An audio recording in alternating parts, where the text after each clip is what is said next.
The game plays right here. Are you ready for some football? Your sports leader, WOHS Shelby, WLON Lincoln, and WCSL Cherryville Gastonia.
We hitting? Yeah, and good afternoon, ladies and gentlemen. Thank you for tuning in to today's episode of Shock Jock Sports Podcast here live from Cherryville, North Carolina, brought to you by KTC Broadcasting.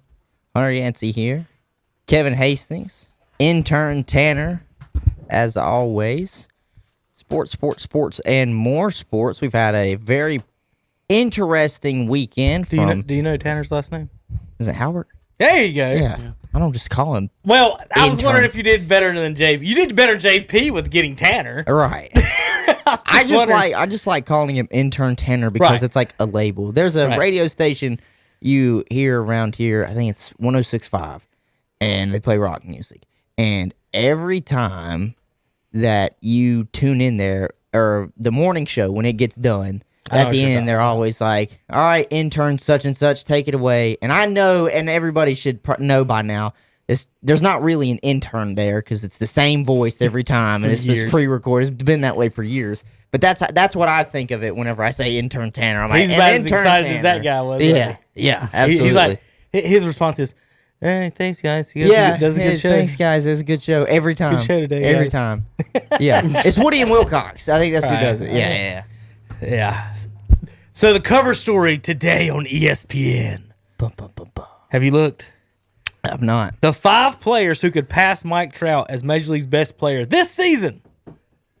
They're actually entertaining the thought of better players. Just fell off my chair. Well, I literally was about to look at you and say, wow, it took this long for them to actually think they're better players than Mike Trout. So I meant to do this research for this show, but I thought, man, baseball's a couple weeks away. I didn't think they'd have this. Couple weeks away. Baseball is this week. Opening week. April 1st. Well, shit, I guess it is. I was thinking, where's my little list here? That I was going to do. What I'm going to do is, it's just simple. I've got a thing behind me. And I'm going to find it as I talk and look around. And Hunter, instead of doing the... Don't fall out. Ha! All right. Instead of doing whatever they are, I always thought this was the easiest way to do it. And I don't know why people don't do it. Where you're ranked in all the categories, and then put the average down. Is that hard?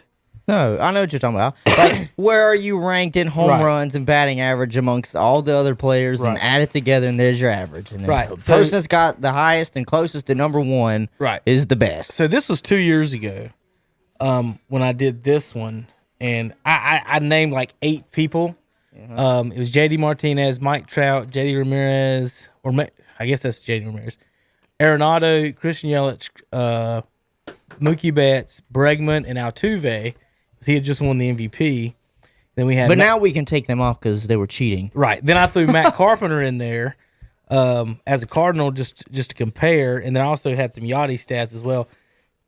And what we did, I took home runs, batting average, doubles, RBI, hits, batting average, walks. I think I got slugging percentage. All the major 8 categories and averaged them out, and it ended up being J.D. Martinez first, Christian Yelich second, Nolan Arenado. Is that the Cardinals' new guy? Ha! That's awesome. From the Rockies. I didn't know he was that good. Arenado third, tied with Mookie Betts. Bregman fifth, Ramirez sixth, Carpenter seventh, and Trout ended up ranked 8th when you average all the major stats out. And that's like, in Tanner, I know you kind of knew the show, but one thing we always talk about, like, I can sit here and give you stats compared to Trout with Pujols, and he's better in hits, home runs, average, RBI, everything, right? Except for one category. There's always one category Trout's better than whoever you're comparing them to. And you know what it is? Walks. He always has more walks than whoever you're comparing it to. So I say that WAR is weighs then heavily on the walks, and the people that know the percentage are like, no, it doesn't do that. I'm like, yeah, but if I can say that I beat you in 7 out of 8 batting categories, and the only one you beat me in is walks, and then your WAR is better than me and you're saying it's not because of the walks, how does that make any sense? Like, I beat you in everything. So this is what this meant was Trout, according to this, was the 8th best player in baseball 2 years ago.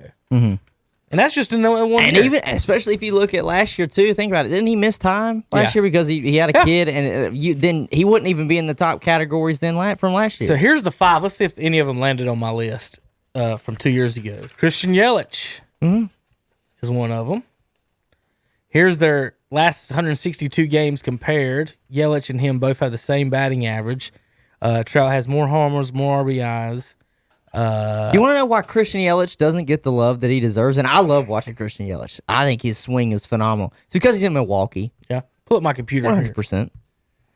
You know it. I know it. If it's not a major market team, they're just New not York, showing LA. the guy the love. It's You're New York, New York, LA, LA, Boston. Yes. At least for baseball, yes. That's how it is. Shoot, everything else is turned that way too. We'll talk about NBA in a little bit. How I'm disgusted with how the league is turned into what it's turning into. I tell you what, Tanner, let's put up my cameras and see if they work too. Oh no, I readjusted that. Not at all. All right, we'll go with just the internet one. We'll get rid of that one in a minute. All right, so Yelich was the first one. You're gonna like the second one. I'm gonna like the second one. Oh yeah, I'm not surprised. Acuna Jr. But he's turning into one of those, and that's just how baseball is now. He's turning into a strikeout or home run type of hitter right now. So how they do the Trout stats, as always, they make up their own rules. So this is the last 162 games, which is fine. But if you think about it, that's not the last season. Last season, this is a season and a half. Seasons. Yeah. So basically, so Acuna, Tatis Jr., who's played 149 games total. So these are the 5 players they're saying could be better. Mookie Betts, and of course the greatness of Juan Soto. We saw him the other day. He knows what the pitchers are throwing so much. He batted 282. Apparently that was he his can second read year. Last year he's batting minds. 350. The last 162, he batted 309. So there's the 5. I'll give him respect. I think Soto's really good. He's one of the main reasons outside of Scherzer and Strasburg for the Nationals that I think that they're still a threat to Atlanta. But looking at that list, honestly, I think Christian Yelich is the best player out of all of those. And I love Ronald Acuna. I will give Tatis credit for what he did last year. I still need more out of him for like a full season. And Soto, but Yelich, to me, he's been around and is established for a lot longer. And to me, over the past at least 3 to 4 years, I think he's had a lot of better numbers than Mike Trout. We've definitely been hearing his name. And think about it. You can run comps here, too, because they're both outfielders. Here's Tim Kirchin's 30-team excitement guide, whatever that means. I guess a reason to be. This is what excites him for every team. Is this why Terry Reinhardt should be excited for the Kansas City Royals to go like 30 and 100 or something? 130. These are dumb things to be excited about for every game. So so you're right. Opening week is Thursday, so I guess we can talk baseball. It's baseball week. Yep. God, it doesn't seem like it. I know it doesn't. Atlanta opens up with the Phillies. Cardinals not on national TV on opening day. Good job. I don't think Atlanta is either, unless it's Fox No, Sports Atlanta's South. on there. ESPN Plus. Oh, with the Phillies. I'm not paying for ESPN Plus. I could have had that package though if I paid for that and Disney Plus, but no. So the Angels, the only two players in Major League history named Iglesias, are now on the same team. That's what he's excited about. Yeah, because there's nothing else to be excited about the Angels. Jose is a magician defensively. When he played for the Red Sox, infield coach Brian Butterfield occasionally and playfully kicked him out of early infield work because he was throwing the ball behind his back, catching it between his legs. He looked like Kyrie Irving. Well, I hope it leads to some wins. That'd be nice. Atlanta, that Freeman kid can really hit. He wasn't even listed in the 5 that could that could replace him. Freddie, of course, but his son Charlie is a good hitter at 4. So there you go. Did they pay these guys to just bullshit? This guy, this Tim Kirk. For real. Yeah. This Tim, I'm excited about. Like the guy that wrote about he's excited about Freddie Freeman's 4-year-old son pedophile. Hello, like he can Kirchen. hit. He can hit. I'm just kidding. I don't know Tim like that, but still, let's not be too excited about a grown man's 4-year-old son. All right. I don't think someone maybe should have proofread that, but Freeman said, wait a minute. Freddie said that his son Charlie's better at 4 than he was at 9. Oh, does that mean that we'll have another Freeman in the league one day? Well, I'll say this, son, Freddie. I'm better than my son, and he was when he was at 9. I didn't make. I didn't make it. Rookie, this is Cardinals former Rocky Michael Kadire said his first 3 months with the team in 2013. What? Nolan Arenado made the 5 greatest defensive plays he's ever seen. That's what the guy said about Arenado when he was with the Rockies, and now he's in St. Louis. So after Brooks Robinson, talk about Scott Rowland too, that used to be there. Arenado may be soon mentioned in as one of the best defenders ever with Rowland and Brooks Robinson. Scott Rowland was fantastic. What was great about him, Hunter, he was a big dude. Mm-hmm. And to be 6'4" and like A-Rod, to be able to get down and get the ball like that is fantastic. But he had his arm. It didn't matter where he caught it. Going left, going right, backing up, coming in. His arm was almost like a machine to where he threw the same ball to first almost every time. And I swear I never saw Pujols not catch the ball from Scott Rowland like this. Like, on the money. Mm-hmm. I mean, it's perfect. Just woof. Scott caught it, going to first, out, easy out. He was fantastic. Can't wait to see Arenado play. We'll see. There's you some baseball things. I told you the other day the favorites, of course, was the Braves, Dodgers, Cardinals, White Sox, Yankees, and Angels. Which was the last one is outlandish, but yeah. Yeah, I mean, think about it. Who else take that? Who else is in the American League West? That's why I'm pulling it up. The A's and the Astros. And the A's made it last year, and so did the Astros, even a year after their cheating scandal. Right. So they're actually still pretty decent. So their prediction is they will be better than those teams. They're thinking the other team that begins with an A in the Angels will be better than both the A's and the Astros. I just don't understand. No, I think somebody there kind of got their A's mixed up. You know. Why is there so many A's teams? Well, Tanner, how about you just ask why is there a damn team named the A's? We don't have a team called the B's. How about or the Los Angeles Angels of Anaheim? That's their official 3 name. A's. What the heck? Los Angeles Angels. Their logo, seriously, should be AAA, just AAA. But I'm pretty sure they'd get sued for AAA. So. AAA. Yeah, you could do L AAA. Or the L AAA. There's other companies that have all the A's. Yeah, like AAA. So and other ones than just that. Like that was 2020. Why did that skip all the way to 2000? No, I'm excited. I mean, I know I won't keep up much with the first probably month or 2 or 3 of baseball. People forget this is looking like, what is it, 100? Did they knock it down to 152? Or is it They still might a full have. 162 game season? I think they were still arguing about it, so I'm not 100% sure. Well, damn, on that. then season's about to start, boys. Yeah, I hope I you know. figured this out. The Angels last year in 60 games won 26. Oof. They were on pace. Let's say 60.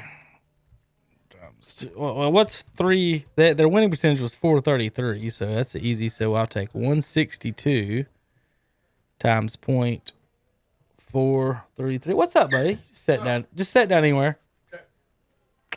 I'm not sure what that 70. was. They were on pace for 70 wins last year, Still below 500. and Fox Sports just picked them to win the division. Yeah, it's outlandish. On pace for 70 wins. Well, you know what's so crazy to me is the fact that Fox did that.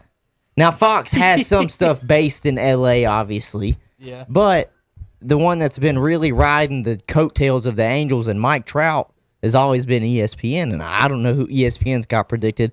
Obviously, with baseball, though, it's still predicted to be about over 130-plus games this season. Let's say give or take 10, maybe 162, 152. So I can't really be too excited about early season baseball because it's the same thing for me with early season basketball. They really are meaningless. People are just trying to get in the swing of things.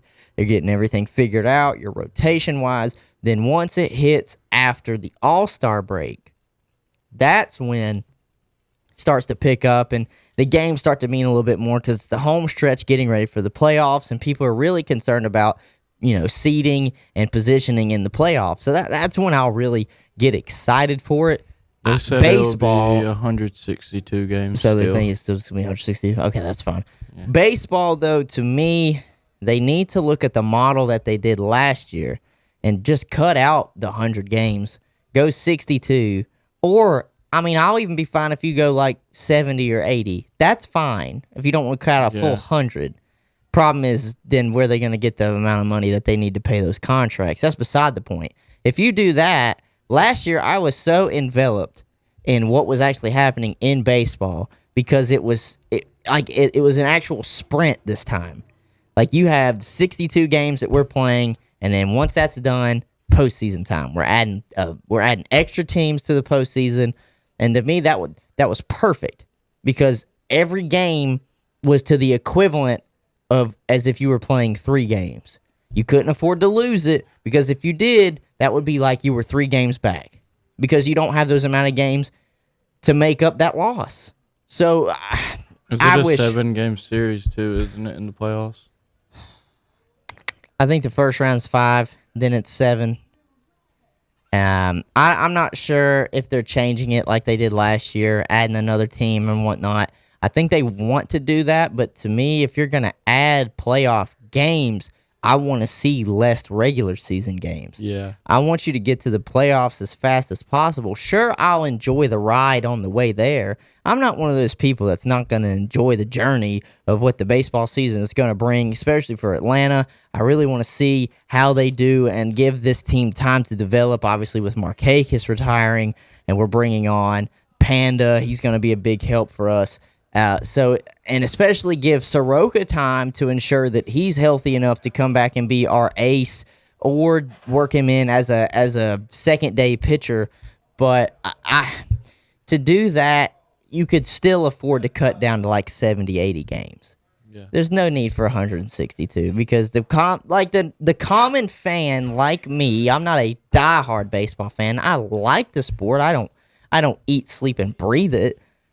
But we don't watch 162 games. Very rarely does a diehard fan sit down and watch 162 baseball games. Yeah. Sometimes you're playing 2 games a day.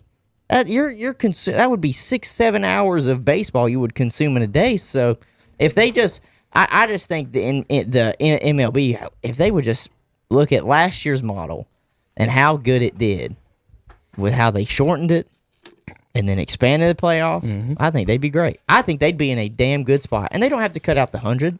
If they just cut out 80, maybe 70, that's fine. Sure, that's fine. Basketball plays at 82. Yeah, that's how much I think MLB should play too. I think basketball should only play 62. Basketball is getting to a point where they're alienating their fans so bad, almost on purpose, to where I'm not sure what their goal is or what they're trying to do. To where, like, we switching to basketball now. I guess you got anything else on baseball? No. I was just talking about how I think baseball should just look at what they did last year and build off of it. That's fine. My thing is that, okay, let's say I'm a season ticket holder, or not a season ticket. Let's say I'm a Hornets fan and I buy tickets to watch the other teams. How many games am I actually going to buy? Because a lot of guys are sitting out. You're not going to buy till game day. Right. Why would you buy a preseason package for other teams when you don't know who's sitting out, especially if you're a team like the Hornets? So they're alienating fans that way. Then they're alienating a lot of fans with the China stuff. The shoes are expensive. You don't see the games till late at night anymore. It's nothing but 3-pointers. There's a lot of things that I'm concerned with, like, what's their goal? Like, why are they doing certain things? And the players sitting out games, and then the fuss they made about the All-Star game. Think about it. I mean, you're getting paid millions to play basketball 2, sometimes 3 times a week. For the most part, 3 times, sometimes 3 times a week. Hell, I see old men go to the YMCA and play basketball 3 times a week. Right. And then you're asked, then you're like, well, I need a rest. And then, so like Kyrie or somebody would take a week or 2 off. And then you complain about being in the All-Star game. Like, why are you here? If it's a job and you don't want fans buying your jerseys and buying your shoes, then say it. You'll just take your salary and play basketball. But you can't sit here and want fans to buy your jerseys and buy your shoes and not play. I'm not going to play in the All-Star game.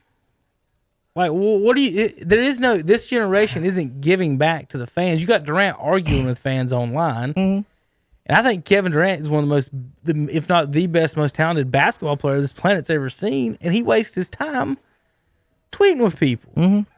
It's just insane. Like, I don't know. It's like they just go at their fans instead of. I think basketball is. It's in a decent spot, the NBA wise. Obviously, it seems like popularity wise, it just keeps growing and growing. That's because it's real flashy. Basketball can be. But is that international growing, or is it growing? It's not growing in America. I think it's internationally. And then also, if you're it's easier as well for us to go, like they always call it the highlight league. You just go online and you can watch a highlight, and it's like, look at this guy, look what he did, look at the dunk he did. And NBA is honestly the hardest league to get into. There's 450 of them, right?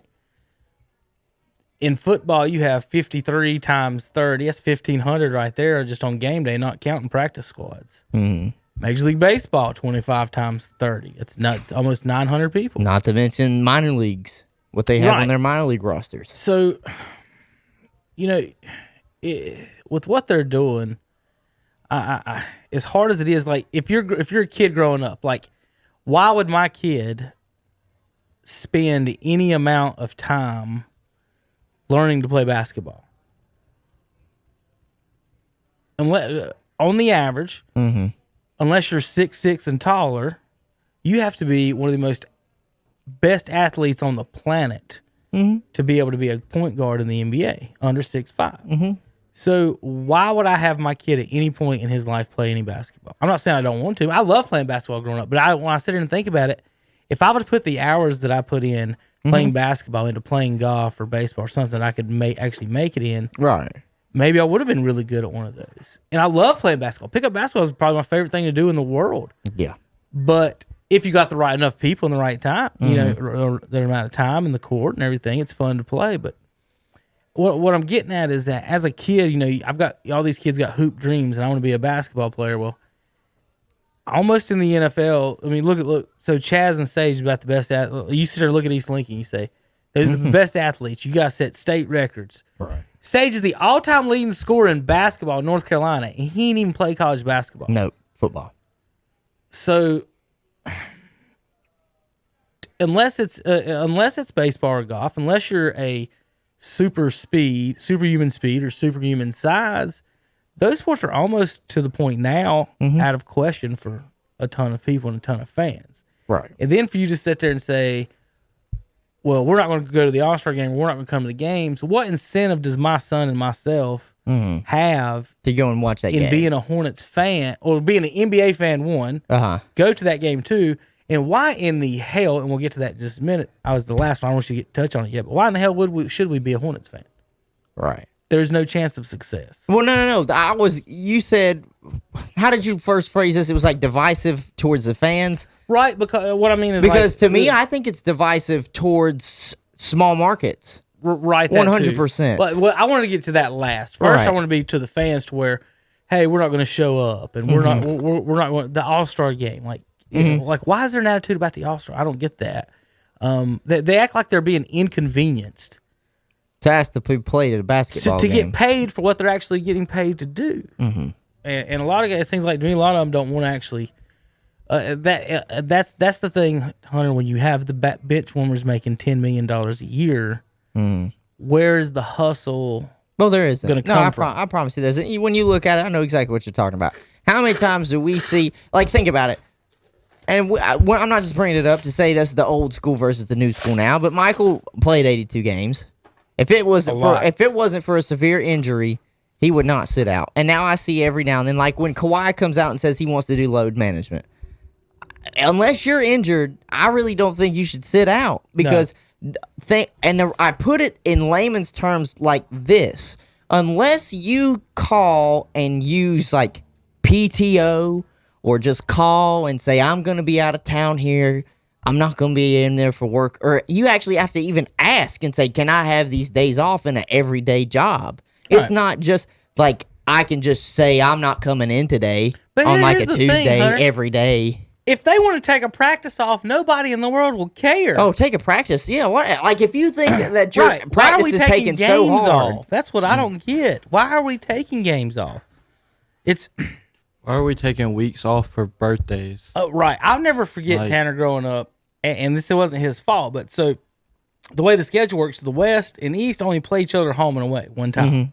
So you don't play more than once at home versus say. So for example, when the Spurs came to town, you only got to see them once. Well, almost every time the Spurs came to town when they were good, Robinson had been hurt, and so I only got to see David Robinson one time. And then if it was during the weekday, I couldn't go to school or had a game or something like that. So I only got to see David Robinson one time in my life, and the Spurs came to Charlotte once a year for 20 years, and I only got to see him once. Basically timing, and then I just specifically remember as a kid 4 or 5 times we went to them games, and he wasn't there, and I've got to watch Kenny Gaddison outduel Vinny Del Negro. Right. This happened to us. We got excited about the Mavericks with the Mavericks to go and cover the Hornets versus the Mavericks game, and Luka wasn't playing. Right. Or Porzingis. Neither one of them.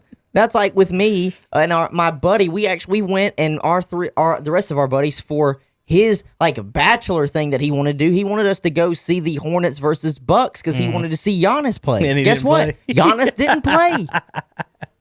It's like 100%. It's like when you get there, and that's when we found out. Is when we get there, of course, that Giannis isn't playing because we're looking all over the court saying, "Well, where is he? Well, where is he?" It's like a game time advance. They don't, like you said, they don't tell you in advance whether he's playing or not. So if you've already got the tickets, you're SOL. I called out of work to leave early that day to go and do this. I wanted to come and see this game, but guess what? Right. He didn't play. Yeah. And so you look at it and it's like, well, is this a waste? Was this a waste of my time? Probably. I didn't sign up to come see, at the time, Kemba Walker duel it out against Chris Middleton. I mean, sure, watching Kemba's fun. I mean, he can do some flashy stuff on the court, but I came to see the Greek Freak because he's not always here. I can come and watch Kemba Walker any other night for a home game. I wanted to come and see that superstar. It's like if LeBron James comes to town with the Lakers. That place is packed, and it's not always Hornets fans. What's weird is that when they sit out road games. Yeah. And not the home games. When the home teams, fans can come anytime they want. That's what's weird to me. You got 41 home games. You're going to sit out this one time in Charlotte. So that's an issue with sitting out. Now, let's talk about the small market, big market situation we're having. I think that's a problem. I think it's a major problem. If players, if this is what we're going to do every year or every 2 or 3 years, and it seems like that's what's going to happen, Charlotte is nothing more than a minor league team To your major markets. For these other major markets. The same thing with Boston, Orlando. New York, Lakers. Think about how many stars have been in Orlando and they not won anything. And they left. And Dwight Howard's the only one that made it to the finals, and they hate, and people don't like him for some reason. Like, yeah. Ask anybody to say something bad about Tracy McGrady. No. Or Grant Hill or Vince Carter. Is it going to happen? But you say something about Dwight Howard or Shaq. Shaq left. Like, Orlando hasn't kept anybody, and they're at Disney World in Florida with no state taxes. Yeah. How is Charlotte going to compete? Hey, guys, we got the Whitewater Center, and you got to pay double the taxes. Come to North Carolina. Right. Like, what's our selling point? And so it's bad enough when it's like that, you can't get free agents. Then, Hunter, teams are now just releasing some of their best players. For them to go and sign with the best teams. The best teams, yeah. So what the fuck? Like, if you're the Spurs, you're the 6th seed, and now your starting power forward says, release me so I go play with the 2 seed in the East. Mm-hmm. That's just like, listen. So Andre Drummond signs with the Lakers. Right. I know that's probably what you're getting at with the Drummond and the Marcus Aldridge. The Nets, all of them is just the fact of like. Well, what I'm getting at. How does the Hornets not have it? How can the Hornets not get any of those people? Why can't we trade somebody? Like, under no circumstances could we have called San Antonio and be like, we'll give you a first-round pick. And they say, yeah, because LaMarcus would say, I'm not going. Right. No, so that means the NBA teams have no power. No, 100%. What I'm getting at is, so they got Drummond in L.A., right, with the Lakers. Right. Well, one of the suitors to try and sign Drummond was Charlotte. Yeah. And we have, as of right now, a winning team. Mm-hmm. There's a winning team in our backyard that is looking like a 4 or 5 seed right now in the East. Nobody would have said that shit maybe 2 years ago. But guess what? They didn't have a shot in hell probably to sign LaMarcus Aldridge or Andre Drummond. And do you know why? And it's because, and look, I will give Colin a little bit of credit here, but I hate that I think he's right.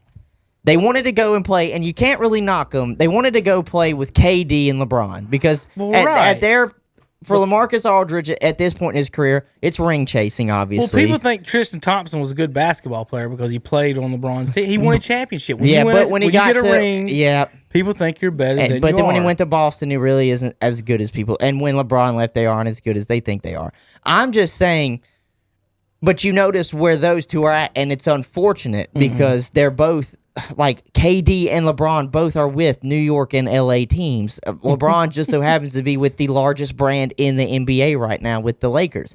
So it really doesn't help that's where they're at. You know, it didn't help that LeBron was in Miami, another one of the major markets. When Kevin Durant was with Golden State, you could semi-call that a major market because it is San Francisco and it's California, but it's nowhere near as big as LA. You look at the Clippers, the moves that they make and the players that they're able to draw in. That's LA, even though it's little brother. The Knicks in years past have been able to bring in free agents. Not now, but that's more of an ownership thing. But you notice it's not quite just major market. It's regionally biased. If it's not the Northeast in New York or the West Coast and just California as a whole, then what's the point? I don't really count Sacramento in California because that's just a dumpster fire there in Sacramento. They could sell that out and move up to Seattle. I think the NBA could cut 10 teams. I think they probably could too. I mean, if then you look at it. Well, we're cutting players out of the league. I don't care. But it doesn't matter. You're already cutting them out of the league anyway because, like, what are the Pistons doing? Nothing. They just got rid of Blake Griffin and Andre Drummond in the offseason and Blake Griffin this season. Orlando just shift out everybody. The Cavs have had more top 5 picks than anybody in the history of basketball, and they've got one championship out of it, and with LeBron in them. And so again, well, if you had to cut out, if you had to cut out the 10 teams, who would it be? Probably just the 10 bottom feeders right now. Well, Charlotte would be first. Okay. I mean, no, you can't do it by right now. You need to do historical, like y'all suck. Like Hornets have sucked for 30 years. Charlotte, Oklahoma City, Minnesota, Sacramento, Memphis. You have to cut out New Orleans, Detroit, New Orleans. Nah, so New Orleans, that's circumstantial. I'm not going to cut them. You should because it's a young team, whatever. But they got a bunch of stars on their team. The rest of these teams are garbage. So then take out New Orleans. I'd have to move players if I did that. The rest of them, You'd you have could to cut move them. Zion. You could cut all the players on these teams I'm naming in the league. So cut it Atlanta. wouldn't matter. It wouldn't even matter. So cut out Atlanta. They only got Trae Young if you look at it. They just traded Rajon Rondo for Lou and Pepper Lou. Anything about the Atlanta Hawks. But damn, it's tough to cut them. How many you at? 6? Well, at that point, I'm at 6 if we haven't cut the Pelicans or the Hawks. So we've got 6. The Suns are good now. Can't cut them out.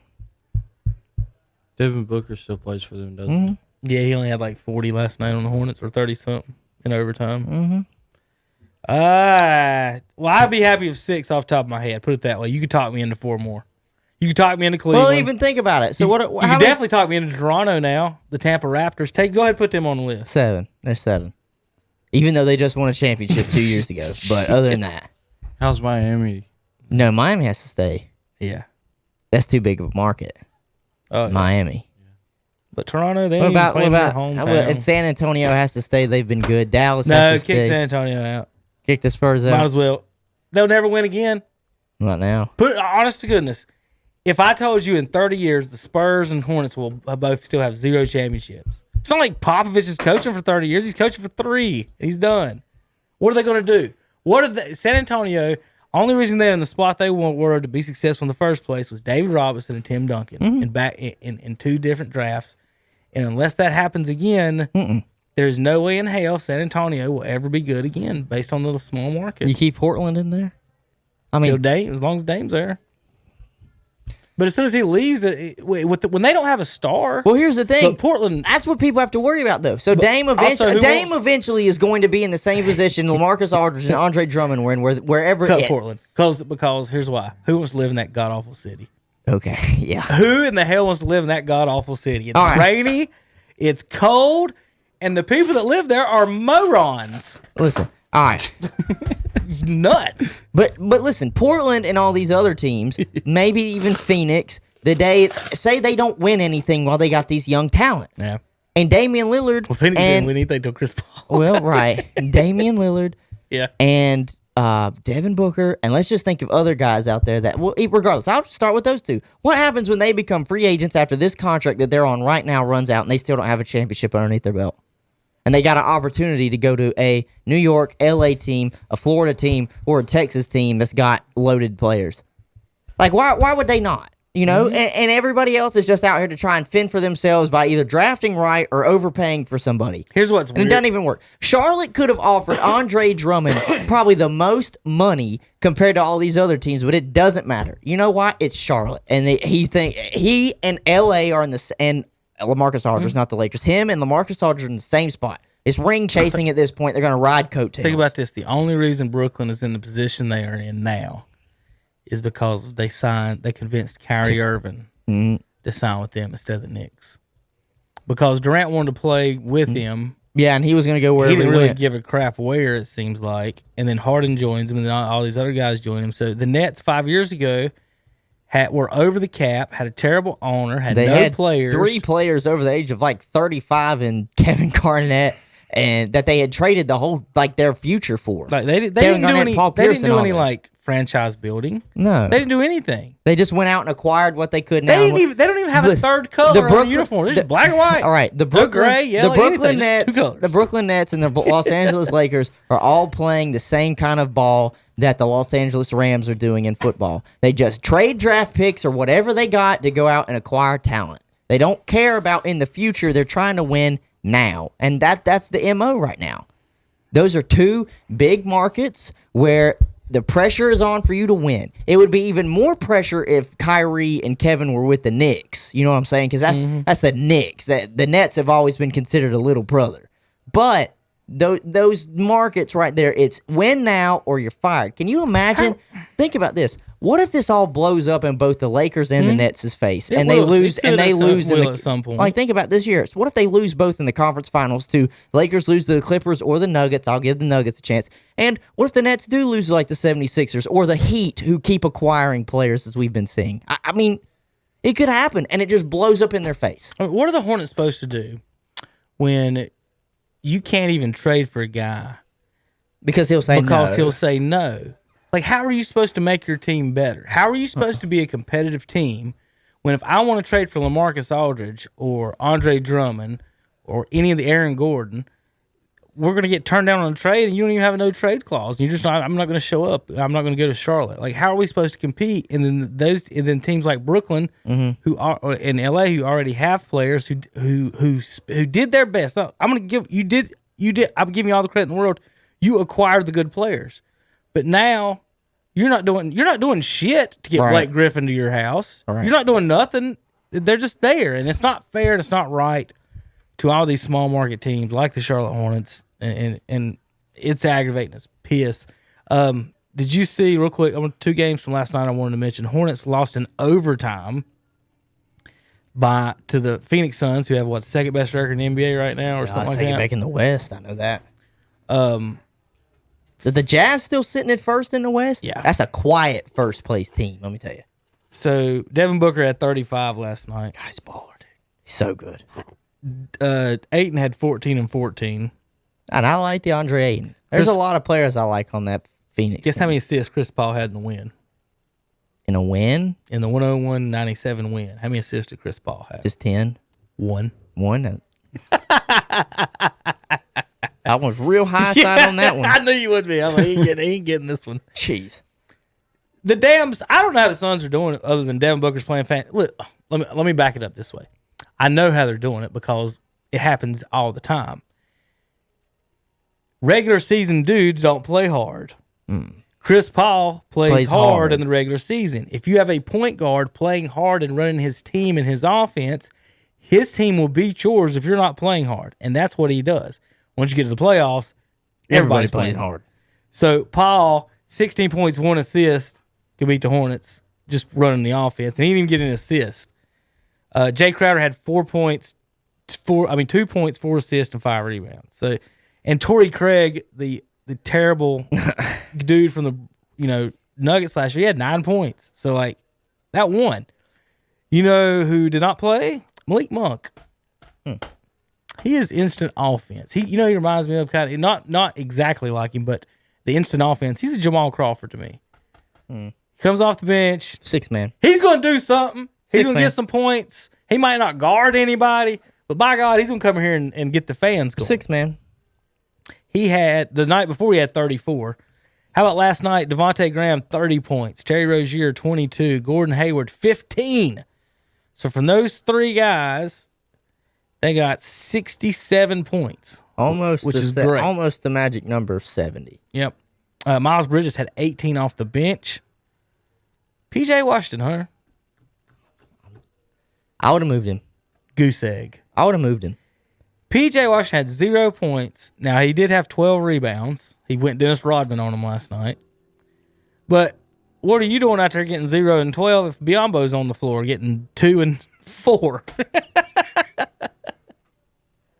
Biyombo and Zeller combined for 4 points in 26 minutes at the center position. That is why. And I guess PJ played center too. That's why it's unfortunate that they were unable to land like an Andre Drummond at the center position. I wanted him to get Gordon. The team, Aaron Gordon. I was telling you, the team, they could get scoring down low. The team to me is the center away, or at least a big man away. They're in Celtics land with their roster. The Celtics got good players around them, but that big man, they can't figure it out. They have a big, giant, glaring hole in the middle, whether it's defensive or offensive. Obviously, it's offensive for us, Hunter. Zeller, 2 points in 11 minutes. Biyombo, 2 points in 15, and PJ Washington, 0 in 44. So it's crazy to think PJ Washington went off for like 40 a few weeks ago. Right. It's in 70 minutes, we got 4 points out of our big man. And Miles Bridges off the bench dropped 18. Good news is we traded for whoever Brad Wanamaker is. Does he want to make you a sandwich or something? Next season, they just lose every game so they can get a number 1 overall. That's just not going to happen, though, because there's no guarantee they get the number 1 overall when you do that. No. Not with the lottery. If this was football, that'd be different. This is basketball. There's no guarantee. So the other score they tried to do that before, got screwed out of Anthony Davis. The other score I wanted to give you. box score. As I pull it up here. Dun, dun, dun, dun, dun, dun, dun, dun. Yeah, the NBA's pissed me off with all this bullshit. Well, the NBA just makes me mad because if I was a fan of one of those big teams, it probably wouldn't matter to me. Right. Lakers and Celtics fans don't care about any of it. They like excitement. Right. Like Terry, every night's fine. I'm a Boston fan, whatever. But for me, you, and even Tom, now that LeBron's no longer in Cleveland, it's like, what's the point? Like, sure, I got Russell Westbrook in Washington. I got Bradley Beal in Washington. You would think that would excite the hell out of me, but it doesn't because I know we're not winning. If we make a playoff, cool. We're going to get bounced in the first round. That's just how you look at it. Did you see him talking to those kids? Oh, Bradley, he said, yeah, to make it to the next level, you got to be able to guard me, and none of y'all motherfuckers can guard me. That's exactly, and that's his own AAU team. Right. But he's right, though. He's 100% for real, though. He's 100% right. And what's funny about it, a couple of them dudes are bigger than him. He's so skinny standing there, and so he's not even big at all. No. And a couple of those kids were bigger than him, and he, like you said, and you try to explain to people about NFL, and again, these are grown ass men, and what he just said is true. We're playing for our jobs and our money, and you're not coming to take mine. No, but he's right. People don't realize Bradley Beal hard as shit to guard. Well, yeah, he's leading the league in the NBA in scoring. He does it all. Take it he can put it down on the floor, drive to the rack, you pull up from the mid-range, from the three-point line. He's amazing. I just hate we're wasting his damn years. That is literally what we are doing. We're wasting Bradley Beal's prime, and I hate it because I would love to see him be able to win something with us, but I know it's not going to happen because we're one of these teams like a Charlotte, like a Cleveland, like a I don't know. Just throw another team out there that's not an LA or a New York or a Florida team at this point. You're just a team. You're just a team. Speaking of wasting talent, Hunter, last night in 5 minutes. You were talking about Denver. Pull it up. I know what you're going to talk about. You're going to bring up Bowl. Pull my video up. You're going to bring up Bowl. Yes. In 5 minutes. No, not that. You had it right. There you go. Hit transition.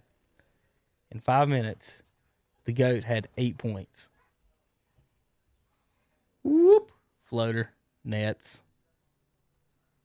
Now this one is nasty. This step back three. That was the pull up, not the that's step back. The pull up. The next nah, the step back is dirty. Right here. For his size. Shake. Come here. Pop. Step back. Bucket. He ain't hit the rim yet, Hunter. He ain't. Unleash him. Free Bobo. Woo! Get up. Now, I will say this. 5 minutes. I know that. But I agree with you. I think they're wasting his time, wasting his age. I do. I think they are. I think they could really get a lot out of Bobo, Yeah, but they just don't. Every minute that Paul Millsap plays is an affront to Bobo and the game of basketball. I'm not gonna sit here and say he's gonna be the greatest thing ever, but I mean, he could he's probably better than Paul Millsap. He could probably put up better numbers than fart and dust Paul Millsap. All right, here's the numbers. Millsap last night in 20 minutes he had 9 points. In 5 minutes, Bobo had 8. Yes. So if he would have played all 20, Bo would have dropped 40 on pace. I mean, I'm just saying, but damn, golly. That just drives me crazy. Because I look at this and see P. Dozier had 19 minutes and dropped 2 points. Yeah, but here's the thing. Campazano had 28 minutes and 6 points. What I don't understand, though, is, so me and you have been saying this, obviously, since he's been drafted and they haven't tried him. Why have they not traded him? But at the same time, I'm not hearing anybody's even, I don't even hear an inkling of anybody that's interested in trading for him. You wouldn't even want to just see what he's got. Like, if why you wasn't the insert Hornets him? still a first-round pick? Or somebody in the mid-20s still a first-round? Oh, you could throw probably a second. With how I don't think you get a second because that's what they drafted him for. I know, but I'm just saying, how they're treating him, you probably could. They should. Think about it. If they're just going to let him sit there and play 5 minutes, I'm like, well, you think you can get somebody better in the second round? Here you go. Listen to the starters for the Nuggets last night. Aaron Gordon, 13. Will Barton, 12. Michael Porter, 15. Jokic, 16. Jamal Murray, 17. 5 starters, all on the team. Listen. The only person who got 20 for him was JaMychal Green off the bench. Or is that Jeff Green? Please tell me that's Jermichael. No, I think it's. It might be. It's Jermichael. It's Jermichael. Swear to God, it's I would Jeff say, Green wait a minute. I would say, wait a minute. Jeff Green is with the Brooklyn Nets. Okay. Yeah, Jeff Green's old ass is up I was with like, the Nets. no. Listen, not Brooklyn. I just said the Nets. Denver is going to be good if they can get all the pieces meshing together. I would love to see that. I would love to see them meet the Lakers again in the conference final, but I think they'll meet them earlier if the Lakers continue to lose games with with AD and LeBron being out. They will. And there's no guarantee with them missing that substantial amount of games and Andre Drummond just now getting there, it's all going to work. Tanner, you still got the Lakers all the way? Yeah. Mr. LeBron fan. LeBron's going to come back anyways. LeBron Well, sexual. yes, I would hope he comes back, but I'm just saying. So far, now, someone pointed, I think it was Chris Broussard the other day, pointed out a really good point. They said people probably still think LeBron's just damn Superman. But so far, since he's been with the Lakers, he's been injured with them 2 out of the 3 seasons he's been there. And the 1 year that they won the championship, obviously last year, they had 4 months off because of the coronavirus. And so he essentially was trying to point out that they really might not have as big of a window in Los Angeles as they think. Because LeBron really isn't just Superman not getting hurt anymore. And maybe it did help them last year So who for they them to beat have last the year 4 in the months playoffs? off. We've looked at that, and they really didn't beat. They played all lower seeds the whole way there. They didn't even meet. I don't think they met any of the top 3 because they were the 1 seed. They didn't meet the Clippers because the Clippers lost to Denver, and they didn't. I don't think they played the 3 seed either because the Rockets somehow got there. I think at like the 5 or 6 seed to play them. So unless Denver was the 3 seed, So they beat Portland, that was the 8 seed. which the best player was a point guard. And on the team. and he had just had to carry them throughout that bubble to get in. Then they beat Houston, who the best player on the team is a point guard. Yes. He's 6'4", right? Ain't James Harden 6'4"? I think he's about a little bit bigger than that. I think he's about 6'5", 6'6". I think he's Because think about it, 6'6". he's really 2 guard, but they play him at the point. So first round, And he's fat, so. Yeah, first round Lakers beat Portland. Eating all that Golden Corral. Second round they beat Houston. Yeah. In the Western Finals, They beat Denver. they beat Denver. What was Denver's seed then? Was that 3 seed? 3 seed. Okay, so that was the highest seed they had played was 3. They went like playing 8, 6, 3 or something like that. Here it is. It's 8, 4, 3, 5 because Miami was a 5 seed. Okay, yeah. So they didn't play higher than a 3 seed last year. And Jimmy Butler is the only all-star quality wing that they played. If you count Harden as a point guard. What I mean by small forward shoot, somebody that would actually guard LeBron, Right. is what I mean.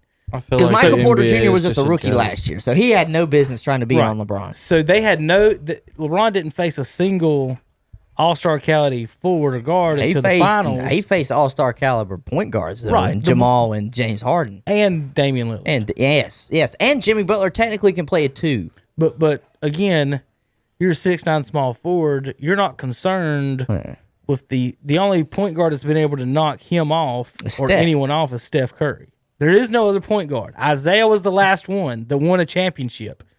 Guys, Isaiah in 89 and 90, and then Steph Curry 20-some years later was the only players to win as point guards leading their teams in scoring. So it doesn't happen. So when you go into a series, Hunter, and you see the Lakers playing Portland, why would you pick Portland? Why would anybody pick Portland? It's a point guard against one of the best players in the league. You can't take a point guard unless it's Steph Curry, and he's got ballers too, and beat Kevin Durant, LeBron James, and Giannis, and all these. It's just not going to happen. No. And that's San what hurts Antonio Dallas. don't. You wanna Memphis know what- don't. You want to know what hurt really the Nuggets last year too when they played that game?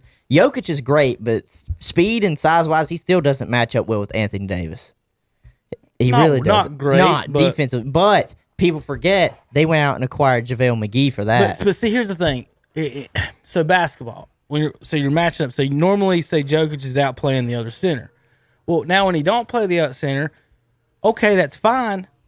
As long as they equalize each other, we're okay, right? So when Olajuwon outplayed Robinson in the finals, Robinson still averaged 25 and 12, I think. So yeah, Olajuwon averaged 33, but someone else could have picked up the slack. Right. Like he still got his 25. And so what I'm saying is, I don't think any of these other teams have the players or teams to be able to.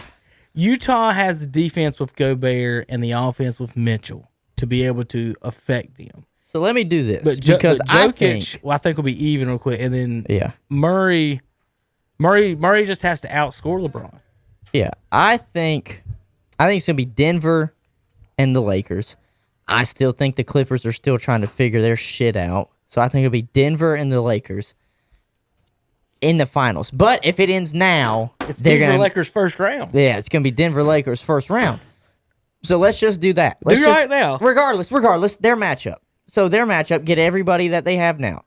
You're gonna have Jamal Murray at the 1, Barton at the 2, Michael Porter Jr. at the 3, and see, this is where it's interchangeable at the 4. Because Aaron Gordon starting. Okay, well, it'll be Aaron Gordon / JaVale McGee. And he's not. He's not starting. No. I'm talking about at 4. I'm talking about just at the 4 spot. Because that's where Anthony Davis plays, is at the 4. He doesn't play the 5. The 5 is Andre Drummond now, and the 5 will still be Jokic. The one you see what I'm saying? It's gonna be Aaron Gordon probably starting, but if you just want straight defense to body up with Anthony Davis size for size, it's gonna be JaVale. So who on that team's guarding LeBron though? Well, they're gonna put Michael Porter Jr. or Aaron Gordon on him. Now, listen, guarding. No. Here's the thing. They gave the MVP to Andre Iguodala, who still let LeBron average like 26 on him in the finals. Don't get it twisted. Like Garden, they're not gonna stop him. But the thing with LeBron is it's not like if I'm coaching him, I'm not worried about LeBron. He can get his. Right. Don't let Anthony Davis get his. Think about it. If you keep LeBron from getting 10 assists. Are you more likely to win if you keep LeBron from getting 40 or 10 assists? Probably 10 assists. That's what I'm thinking. So if you let LeBron go one-on-one with you and bang in and let him get his points, let him get his 2, let him pull up, let him do what he does, but make him work for it on Gordon and MP. But if you shut down the passing lanes to the other guys, see, you can say who's going to guard LeBron. That's fine. It's not like Jordan or Iverson or Kobe, who have to get their 30 for their team to win. LeBron don't need to get 30 for the team to win. Not this team. He can go 25 and 10. But if you can cut off that 10 and reduce it to 5, I think that's the way to play them and get them. Why would you rather not? I would love LeBron to be taken to the rack. If I look at their starting 5s between both teams, Denver and the Lakers. Right now it's Schroeder, KCP, Kuzma, Markieff Morris, and Andre Drummond. So this is what I'm getting at is, let's just do process of elimination. Jamal Murray to me is the better point guard. I think the shooting guards are even. The small forward is LeBron. The power forward is Anthony Davis. And then the center, Jokic is better than Drummond. So it's even apiece, 2 and 2. If you take out the shooting guards, it's 2 and 2. So it just comes down to which one of those is just going to outplay who. I think that LeBron wins. They're going to win that whole thing. That's bias. You can't have you can have media bias, just don't let us hear it because we're going to discredit it. All right. I honestly, I don't think the Lakers will win anything. I don't know if they get out of the first round. It depends on how far they keep falling. Because if you think about it, wouldn't it be in their best interest, the Lakers, to fall and not draw Denver that early, matchup wise? Well, all right. So let's pick. All right. So Lakers and Denver in first round. The other matchup would be Clippers and Trailblazers. I would probably take the Clippers. And then Phoenix would be hosting San Antonio, Dallas, Memphis, Golden State, and Utah would be hosting one of those two. So in the second round, you would be looking at the winner of Lakers Nuggets playing the Jazz. And then Suns versus Clippers in the second round. So this is where LeBron can get away with playing based on matchups, playing actually good people that can guard him. If he beats the Nuggets in the first round, which, if you really think about it, besides Kawhi, they're the only people that can have any chance of guarding him. Probably. Okay. If you beat them in the first round, in the second round, you got the Jazz. They don't got a wing player that can guard you. And then if you beat them and get the Suns, has Chris Paul ever been to a Western Conference final? I think no, he hasn't. Did he make it with Houston?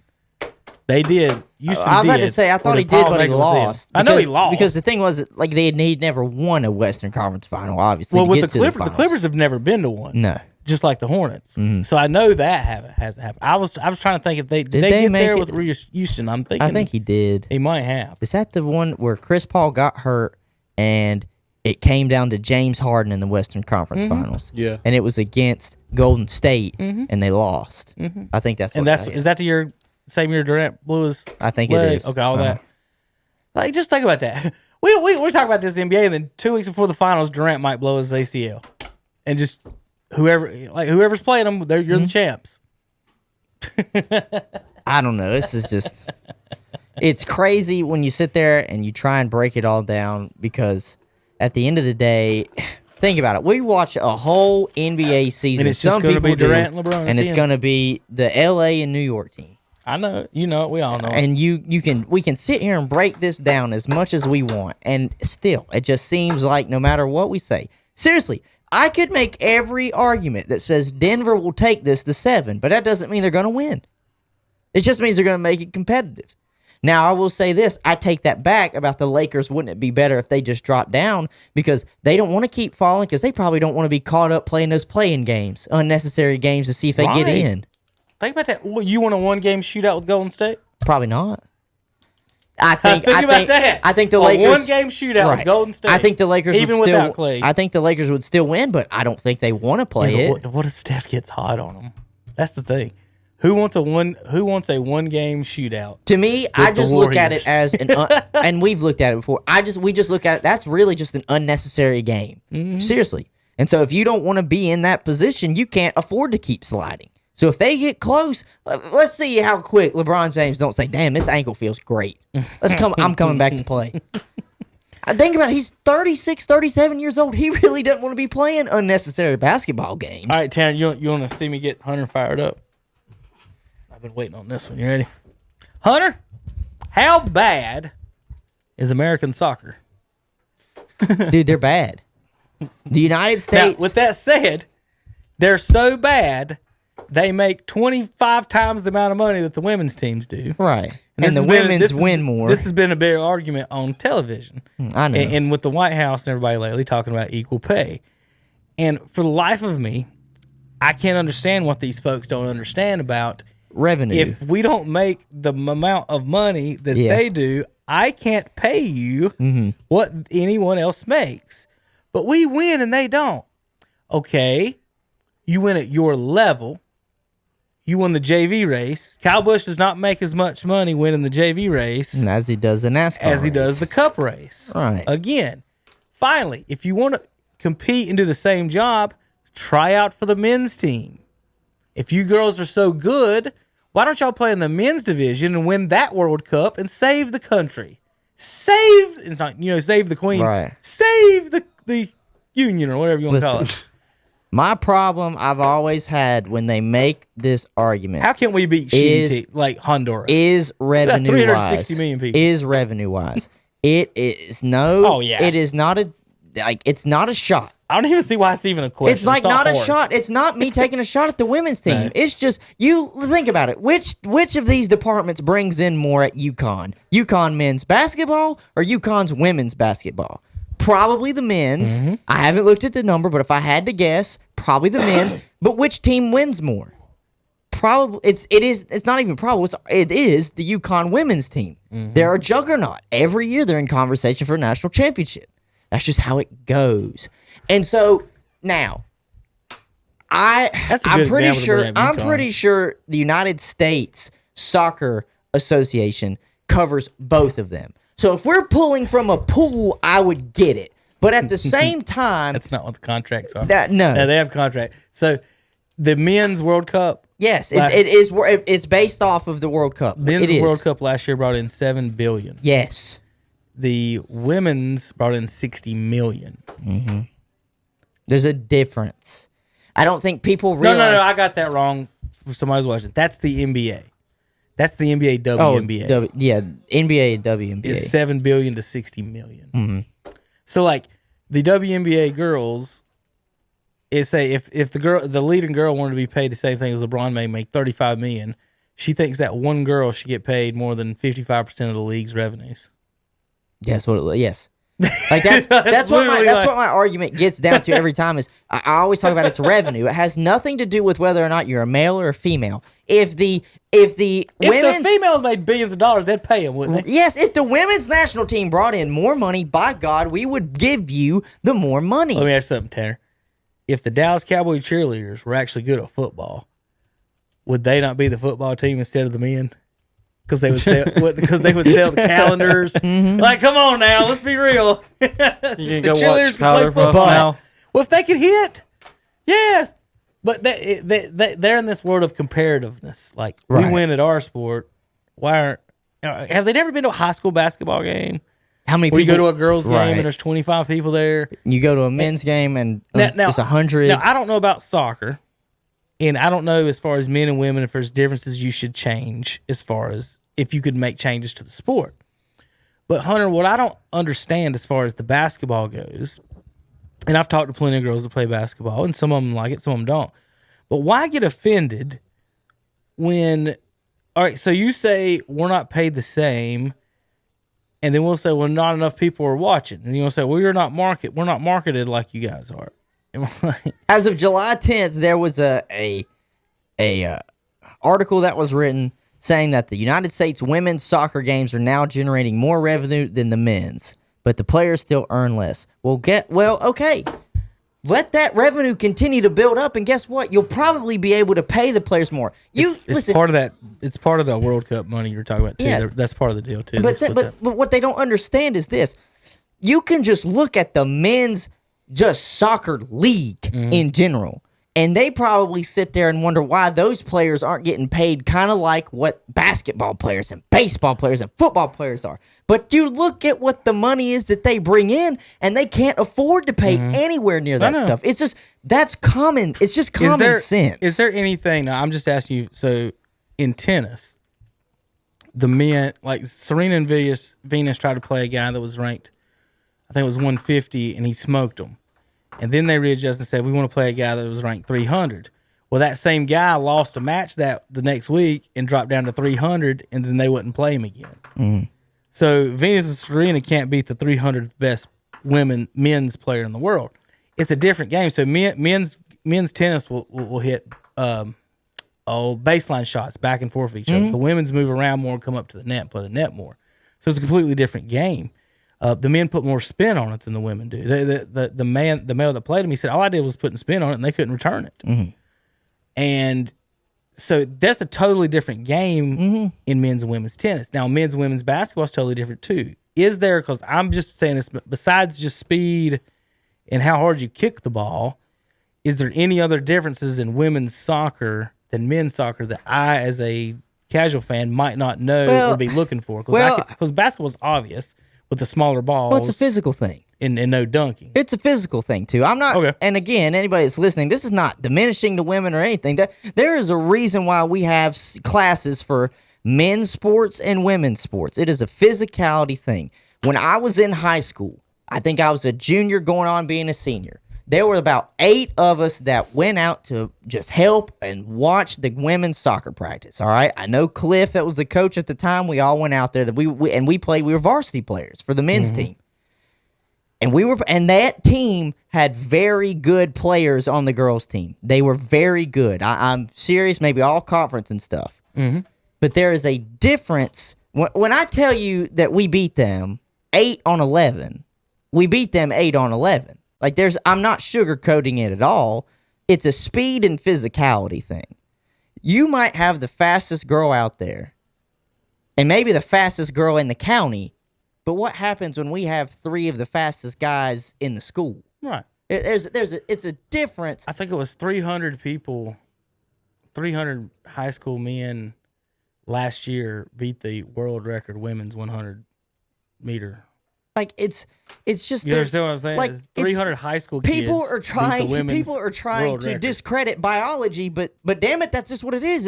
It's biology. So for the folks watching, obviously, this is the 15-year-old, one of the kids from the 15 under team taking his picture with some of the girls. He's 15 years old and he's a head taller than them. You're talking about the physicality part of it. Just that alone. Mm-hmm. Like, what if the other team had all girls that size? Would they not be the favorites against us? Probably. Okay. This is. I always make the argument. But is there anything you can change game-wise? Game-wise, listen, As soccer. I mean, as far as men and women. I mean, it would probably... Is making the field smaller an option or anything like that? That's why I don't know. No. They play same regulation size. They play same regulation, at least professional level, same regulation size ball, same regulation size field, same regulation size goal. You can't change anything, variable-wise. Is there an argument to be made about a soccer ball being in smaller... like a basketball or not? For women, I don't know. Do you have any arguments? No, I have no argument. I have no. They can be light. They are very light, especially depending on it really just comes down to what they're made of. Some of them are made out of kangaroo leather. That's when you get really high, expensive soccer balls. Okay. But there's not a variable that can be changed that will really differentiate between a men and women's game that will help. Like they do that to help the girls. They let them play on the same. Even playing field as men, it just is like I said, it's a biological thing. So in golf, you shorter tees. The girls don't even play baseball past a certain age. So where does that argument now? So I want to get a basketball, and the reason because we were already on it, and so Shaq and Candace Parker.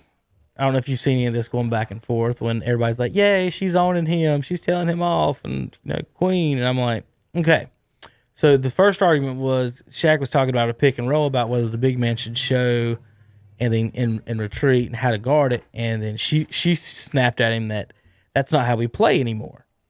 When Shaq was like, "Well, you couldn't do that against me," and she's like, "Well, and they got into the argument whether Shaq could even play in today's game or not. Right? And I'm like, okay, listen, draw up your defense, Candace. You tell your players what to do. And then when I throw the ball to the 7'2", 300-pound man standing on the block, let's see how those X's and O's on the paper work. Right. Like, you can only have so many theories and think about this, but when the big motherfucker in the middle of the room... It's the same argument. It's the same argument people make whenever you talk. It's the same argument people make whenever you talk to fighters. Yes, you've got a game plan until he punches you in the face, and then after that, it's survival mode. Hooks you in the jaw. It's like, this is what we want to do. We want to try and get inside, get him around the knees, and get him to the ground. Well, guess what? Shit, that's not happening because he's done popped me in the face twice. I can't get there. The same thing happens there. Sure, your X's and O's are great, but what happens if it just doesn't work? Like, I want to show this play more than anything in the world.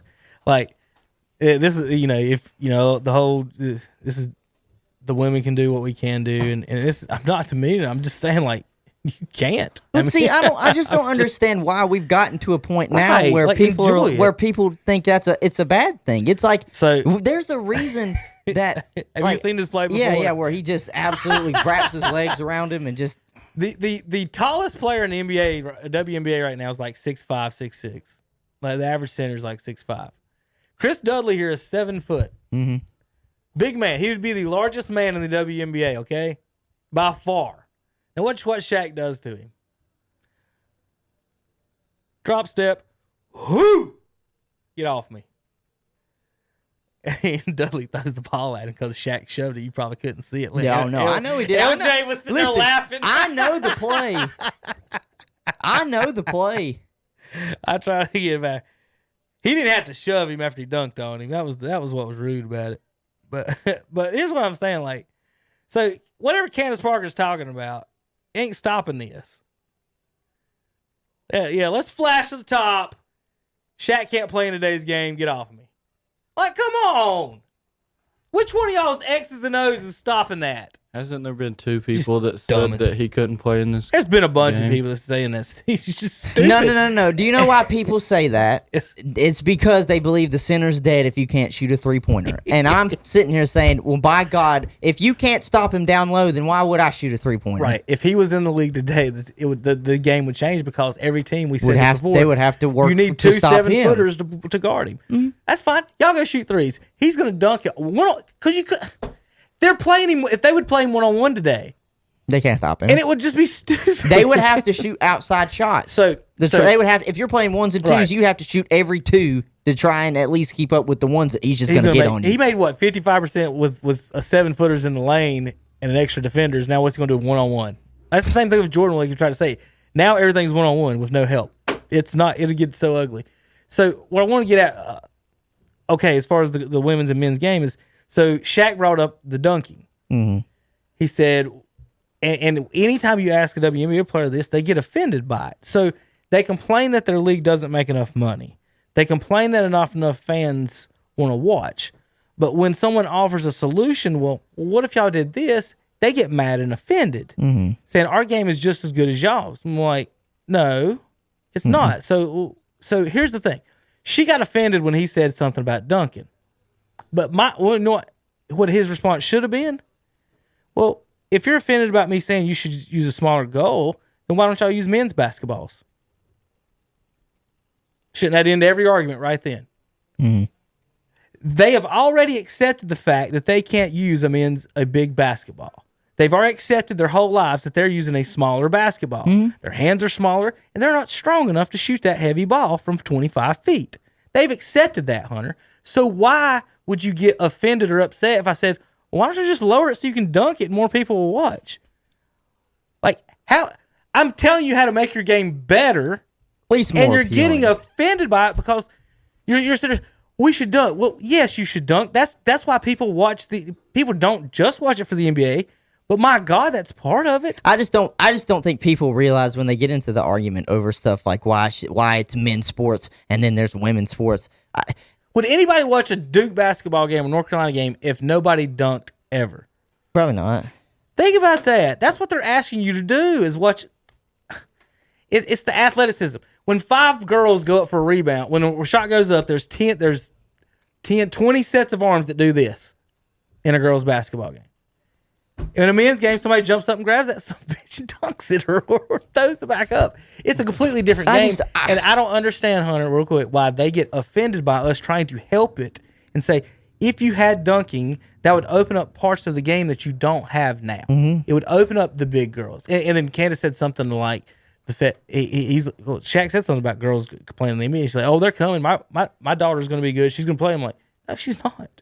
She's going to be 6'3". She's going to be slower than the best. Think about the best girl basketball player. Mm-hmm. Now you got to guard Russell Westbrook. Because the best girls basketball player ain't going to be taller than 6'5". She's going to be 6'1".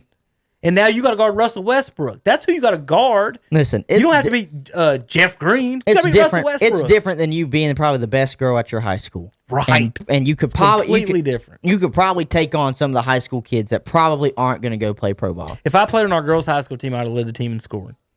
Simple as that. And I was the 3rd scorer on the senior year. I would have just walked out there and dropped 25 a game on them. We played intramurals at App, and it wasn't fair at all for the girls to be guarding me and Dustin. Listen, I got a story. We felt bad. I got a story, and this is me throwing no shade to any of the girls that I graduated team with. 130 to 25. This is no shade to any of the girls that I'm throwing shade at. Yeah, go ahead. So, our girls basketball team, my senior year at high school, obviously made the state championship in women's basketball. They lost, but they made it. They go all the way to Raleigh. My buddy played on the men's basketball team and said multiple times when they somehow scrimmaged. Right, we scrimmaged the girls teams. He said we'd beat them. Well, yeah, we'd beat them. That was a state championship women's team. And the boys team probably won 5 games. The boys team is terrible. I promise you they were. I went and watched them. All right, I love them boys to death, but they were not great. And they would win the game. And it's the same thing I've been preaching here, and I always preach. It's like, why do we try and discredit biology? Right. Like the nastiest. When you look at weightlifters, you look the same thing. There's a reason why they have weightlifting classes for women and men. You're not going to ask a girl to go out there and compete on a bench press against a man. You're not. And I know there are a ton of women out there that can bench press more than me, but there are a ton of men out there that can bench press more than the strongest woman in the world. And I was talking to a girl about that the other day. She likes to compete in weightlifting. That's like a hobby of hers. But she said if it ever goes through to where they combine, there would be no reason for her to, because you can't biologically outclass what the man can do. Right. And listen, women can be smarter than us than a lot of things, and there will be a lot of women out there that are stronger than me and bigger than me that play in WNBA and play professional sports in their respective league. But then you look at the professional athletes in the men's league. I guess there should just be no question, and you shouldn't take it as an insult. The girls players. So at App, there's only when I was there. Now there's 2. When I was there, there's only one like recreational gym for anybody that wanted to go play basketball could go play. So there was 4 courts. The way it was kind of divvied up by, there wasn't any labels, but the far court was. Let's say court 4 was the average players. Court 3 was the best players. Mm-hmm.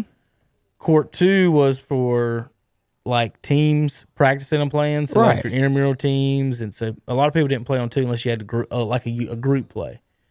Court 1 was just individual, had 4 goals and you just shot. Mm-hmm. So like so what I'm saying is that when the basketball team would come to the gym, they play on court 3. So that's what I'm trying to get at. Well, the girls' team had one girl, her name Aisha, sweet girl, nasty with the basketball. She would come play on court 3 with us. Mm-hmm. She could play with us. But at the end of the day, Hunter, if you look around, none of us are on a basketball team at App. We're sitting here on playing intramurals, and every one of you can beat you. Like, she could shoot, she could dribble. She was nasty. I'm sure she destroyed women. Mm-hmm. But when she got out there with us, I could push her around. She only could play one position because of her size. Like that's like you have a girl that's a point guard to a center in girls basketball that's 5'8" to 6'1". It's only like 4 inches apart from all that. All those are point guards in men's. Every single one of those is a point guard. Mm. So when she guarded me, I just took her to the block, and I didn't. And you know, some guys are like, you shouldn't be posting her up. I'm like, she shouldn't be on the court if she don't want to get posted. Like, what am I supposed to do, Hunter? Mm. Let her be okay. Let her score. Let her shake. I guess what I find I have trouble understanding is why is it an insult? Why do the women's league take it as an insult? And look, I get you want to be paid more.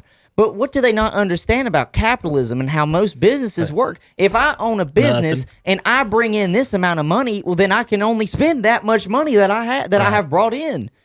That's just how that works. Now, the women's team, if it is true, because I have not done any research, obviously, that they're bringing in more money than the men's national team, does not surprise me because do not get me started on the state of men's national team soccer in the United States. But I'm just saying, if that's the case, then yeah, you should probably be making more than your counterpart because you're bringing in the most revenue. But for all these other sports, you just said it, $7 billion to $60 million on the NBA and the WNBA. Now, if you had a partnership and that all went into one pool and you had a percentage-wise that got you more than that $60 million, all right, y'all can start getting paid more because we have more lettuce to pull from. But that's just not the case. And I just can't grasp it how people get upset about that. Well, like, so if you're Amazon and you've got a group of employees that make $7 billion, and you got another group of employees doing mostly the same thing, but on a lower level, making $60 million. Like, why, if you started paying the ones making $60 million the same as the ones making $7 billion, you not think those people would quit or be mad? Oh, the ones that are making. Yeah, you would think about it. You'd be like, what incentive then do the people bringing in the $7 billion have to work? It's socialism. I know. There it is. Yeah, it's like, what incentive? We worked our way back to it. What incentive? What's the incentive? To work harder. Yeah. Hunter walked right in. I wasn't trying to lead you there, but you laid out the exact point. It's like, what's the incentive? Again, exactly what he said. Why should I work hard for the same amount of money someone else isn't working hard for? Right. All right. I want to get down that trail for a little bit for fun. Let's do NFL. Urban says they're leaning towards Trevor Lawrence. If that surprises you, Hunter. Oh, my God. That's breaking news. Breaking news. Here's the post-NFL free agency power rankings. And I don't even know what to say about this. I'm ready for some. I want to see the first of this dirt track race, but I got to be somewhere really in like 25 minutes. I kind of, it's going to kill me. That exact wrong time I got baseball practice. I got things to do, but I'm excited about that dirt race. I want to see it so bad. Your NFL power rankings, number 1 is Kansas City, 2 Tampa Bay, 3 Green Bay. I'm going to be honest, I don't like that. I think Tampa Bay should be 1 and Kansas City should be 2. First of all, they're the reigning NFL champions, but not only that, they brought back all 22 of their starters. Yeah. They didn't lose anybody. Meanwhile, Kansas City let go both tackles. All those tackles. And that was the reason they sucked in the Super Bowl. Right. It's because they didn't have the tackles. Is it just because of Patrick Mahomes to Tom Brady? Listen, I'm sitting here and I love watching Patrick Mahomes. I think he's an absolute talent, but he didn't win. Kansas City as a whole didn't win.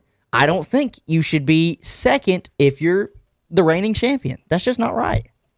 Everybody else should fall in line after. So, sure, and you said that's a power ranking. I wonder This what is the ESPN's power. I wonder what power they're really talking about there.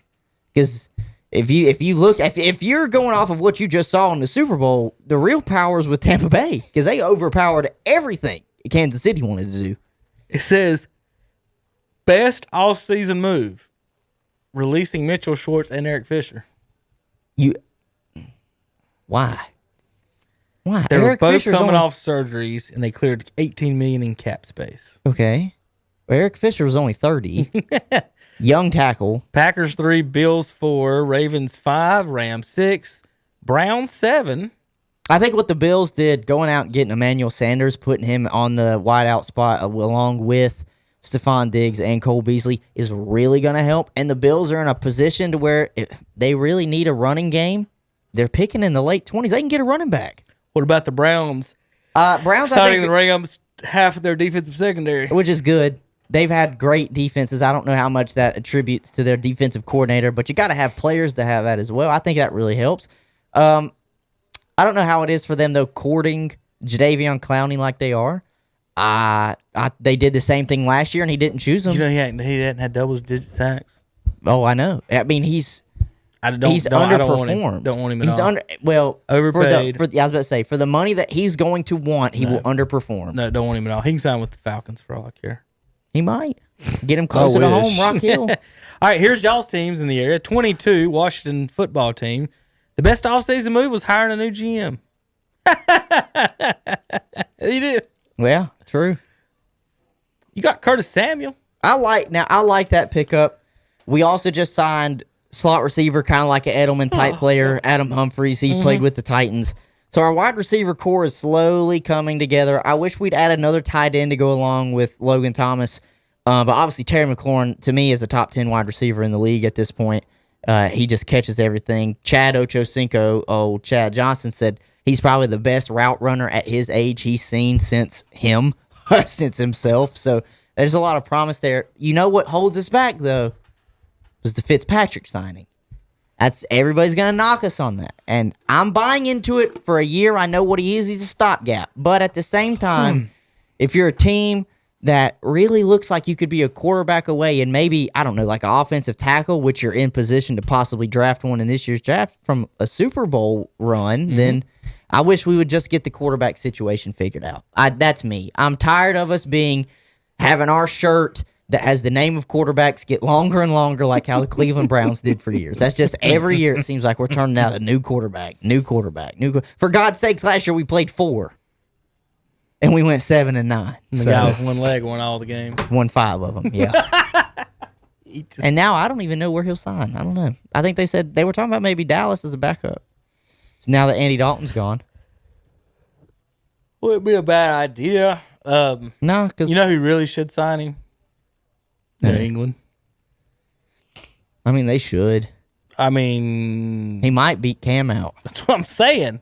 He obviously looked good in practice, or like Rivera. He had to play because he was so much better than everyone else. That's what's bad about it, is they didn't want to put him out there, and he had to because he's so much better than everybody else.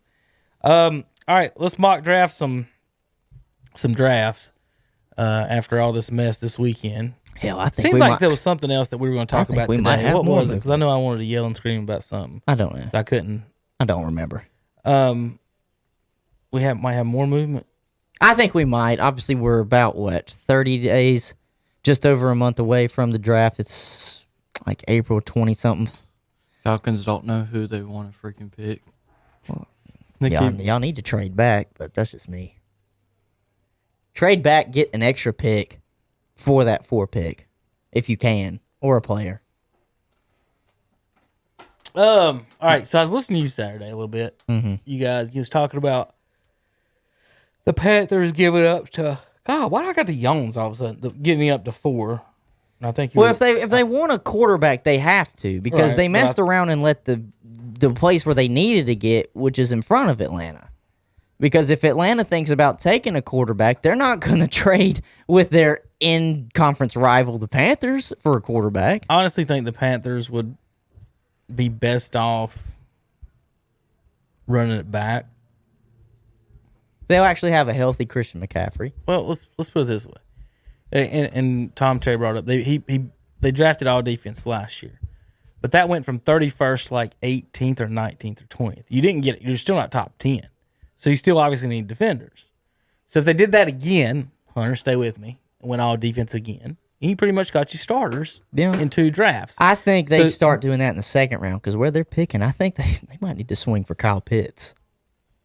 Well, let me get to him in a sec.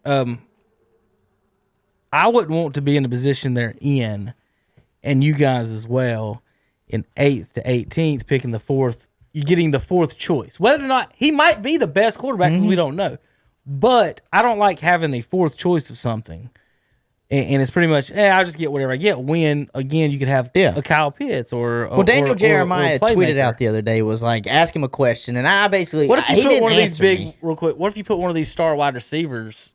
Well, maybe start. What if you put Devontae Smith with Teddy Bridgewater? Would that not help him out? Yeah, probably be really nice. But Daniel Jeremiah was like, ask me any questions, and of course he didn't look at mine, but it was just a tweet that I wanted to put out for people to think about, and if he saw it, for him to think about. All we're hearing about is Trevor Lawrence, Zach Wilson, Justin Fields, Trey Lance, and Mac Jones going in the first round. I get that. So if anybody wants to take one of the 5th one, that would have to be late in the first round.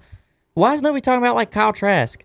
Coming out of Florida, I was high on him. He was in the Heisman running for a little while. He threw for over 40-plus touchdowns at Florida, worked with Kyle Pitts. Odds are someone picked in the 2nd or 3rd round is going to be better than But see, that's what I'm saying is, so if I am Carolina or I am Washington, and I at least like him, I think I would take a shot on him maybe 3rd round, 3rd or 4th round, depending on where he falls. Because what's the Jets want for Sam Darnold? Listen, has that come out yet? Yeah, I was listening to Colin coming down, and Joy was talking, and she said that a reporter has said, multiple people that she's come in contact with, the general managers have said they're not offering more than the 3rd or 4th for him for the Jets, and they're not taking him. And they're not taking those offers. Right. So the Jets obviously want like a 1st or 2nd, but the other general managers are looking at him and saying, well, he's not worth nothing but a 3rd or 4th. We'll say, let's look at this. So are the general managers saying, and this is what's so weird about it, if we don't know anything about you, you're a 1st round pick. But if we know something about you, you're probably 3rd or 4th. We'll give you a 3rd or 4th. Like Sam Darnold, if he was in this draft, where would he go? What do you think, Tam? I think he'd probably go. Maybe he might be the 3rd or 4th quarterback taken. Would he not be ranked ahead of Zach Wilson and Justin Fields? Well, to me, I don't think he's ranked ahead of Justin Fields. I don't think he's ranked ahead of Justin Fields. I'm saying, would the scouts this year, wasn't he number 1 or 2? He was number 2, wasn't he? Where's he picked? He was picked 3rd. 3rd. But he was the 2nd quarterback taken. Yeah. So Baker was 1st, right? And Sam Darnold. It was Baker, Sam, Josh Allen, Josh Rosen, then Lamar. Who's the last one? Lamar. He was like the last pick of the 1st round. 32. So let's say Darnold can play. Do you think Zach Wilson, you have to say, this what's weird about it, is that you took Darnold last year. By taking Wilson this year, you're thinking he's going to get you more wins than he would. But then you're wasting a pick, and you're going to send him where? You've got to at least get a 2nd rounder for him. Well, I think they're messing around and waiting. Would the Panthers or Redskins not be stupid not to offer a 2nd round, just 1 2nd rounder for him? Like you got what, 18th pick, and they're the 8th? Like 2nd round, I think we're 19th. But regardless, 18th, 19th, well, it doesn't matter. Same thing. If we don't go out and get Fitzpatrick, I'd be all for it, just giving up a 2nd pick for him. To me, I think with us giving Fitzpatrick that $10 million, I don't know if we want to pick up the rest of, because I think he's only got one year left of his rookie contract because he came out with Baker, and they have to decide on if they're going to extend him after this year. So we would be in the same position that we're already in with Fitzpatrick. But to me... But you'd have a 3-year veteran and not a rookie next year. Oh, I know. I know. I get that. Really. But the Panthers in the same thing. Like I don't see why they wouldn't offer... I see people offering 3rds and they turn it down. I would... If the Jets are going to pick a quarterback, then they are looking to at least move. It's way better for Washington or Carolina to trade for Sam Darnold than it is for them to draft why Chicago didn't an unknown player. Yeah, them too. I mean, where are they picking? They're picking one, I think, right before us at 18th. Oh, God, yeah. Why would they not just call the Jets right now? Say 18th for Darnold. Right. There are a ton of teams that at least could have a decent quarterback away from still making playoff runs. This mock's got Lawrence, Wilson, Fields, and Lance going first 4 picks. Mm-hmm. And who they have picking Lance Falcons at 4? are not pick. He's got Falcons. No. Falcons are not picking a quarterback. It's not going to happen. You don't pick a quarterback. If they picked a quarterback, Tanner, Matt Ryan should just get in his car and drive somewhere. They'll pick a quarterback just because they're stupid. Now, there you go. Now, that might be true, but there's no sense in them taking a quarterback at all. No. All signs for me point they're taking the top tackle in the draft. Why would you not take the best tackle to protect Matt Ryan? Well, I don't. He's going to be a $40-50 million hit next year on your cap. So Sewell, they got at 5th. That's the guy I think will be going there. Cincinnati picking 5th. I think Cincinnati takes one in regardless if they don't move from there. So if it's not Sewell and he goes to Atlanta, I think they take the kid out of Northwestern. The lineman? Yeah. I think Cincinnati's balled in on Do you think they would lineman. go lineman or would – now, see, Cincinnati's the one – they're the swing pick in this draft, I think, because – They could trade back. Well, but think about this. There's a lot of teams that if they don't have to go to 4 – if they don't think the Falcons are going to pick a quarterback, right, you can go to 5. Mm-hmm. But if Cincinnati keeps it, would you be surprised at a tackle? Would you be surprised at a wide receiver? Or would you be surprised at Kyle Pitts? No, listen. I was sitting Don't here they thinking need all of that? They let A.J. Green walk. He's now with the Cardinals. It would not surprise me if they wanted another pass catcher and they go out and get Kyle Pitts. It's got Chase The at problem 6, is- Pitts at 7. Problem is they did let Joe Burrow get sacked and was on record for being sacked the most times last year. So if they don't Lineman protect help. him, a lineman will help. See, my view on the lineman, I'm trying to think. I mean, I'm depth trying to don't find a way hurt. this way. Right, depth. No, I want depth. But my thing is, with the first 10 picks, I want to pick Hunter someone that's going to be a Pro Bowl starter for 5 to 10 years, Hall of Fame type player. And I don't like taking chances on the 4th quarterback or the 3rd quarterback.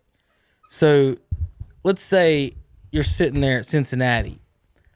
I could pick the number 1 tackle here. Mm-hmm. But in the 2nd round, I might get the 7th or 8th best wide receiver. Right. Would it be better for me to pick the number 1 wide receiver here and then pick the 7th or 8th best tackle? Is there that much of a difference between tackles in the 2nd round, the 1st round, as wide receivers might be, or tight ends? Like, is there a drop off, Hunter, from Pitts to the next tight end as compared to the other tackles? Well, see, that just comes down to what your scouting department sees and what they like the most. Now, based off everything I'm hearing, Kyle Pitts might be the best tight end prospect in the last 9 to 10 years. So why would you not take a chance on him? Which is going to be tough because you did let A.J. Green walk out the door. And Cincinnati really didn't get any kind of marquee wide receiver free agent, and they didn't address a tackle position in free agency. So I could see Cincinnati really sitting pretty there at 5 and just taking whoever they want, really. The problem is if Carolina sniffs out that Atlanta is not taking a quarterback at 4, they're going to want to get to 5. Because something tells me, regardless, that David Tepper wants a change at quarterback. He wouldn't have made this stuff. This stuff wouldn't have gotten so public about him pursuing Matt Stafford and Deshaun Watson. Do you give up extra picks to move up 3 spots to pick up the 4th best? But see, I don't know if they'll necessarily have to give up extra picks. If it wouldn't just be I just want to move back to 8 and I'll they take would 5. get an extra something. Maybe they have to get something to move. You don't just move back just for fun. You got to get an extra 2nd round first or something. But it could be a future. Right. You could probably throw in a future. Wouldn't have to be this year. But that's what I'm saying as far as the Panthers. Like, why would you do that to pick the 4th best quarterback? Again, if I tell you got the 4th best quarterback in your division, you're not happy about it, are you? So if I'm going to tell you to pick the 4th best quarterback in the draft, why would you happy about that too? I think they would be better doing this, Hunter.